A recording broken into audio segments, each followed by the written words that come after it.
Karagdagang mga pulis itinalaga upang magbantay sa seguridad ng mga paaralan sa Dagupan City. Narito ang report. Paiigtingin ng pulis visibility sa lahat ng pribado at pampublikong paaralan sa lungsod ng Dagupan. Hakbang ito ng Dagupan City Police Office dahil sa mga naitatalang banta sa ilang paaralan, hindi lang sa probinsya kundi sa buong bansa. Dito sa Dagupan City ay maigting po nating binabantayan. And nagdagdag po tayo ng enhanced visibility and patrolling.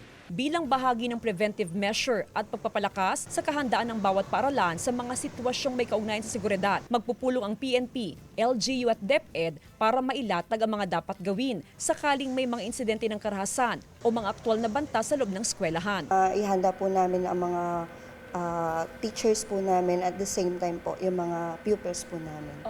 Malaking bagay raw para sa mga magulang ang hakbang ito ng DCPO at ng DepEd. Kahit papaano raw ay makakampante sila sa usapin ng kaligtasan ng kanilang mga anak na nasa loob ng eskwelahan. Mas okay po yun, ma'am. Kasi para na rin po sa seguridad ng mga bata.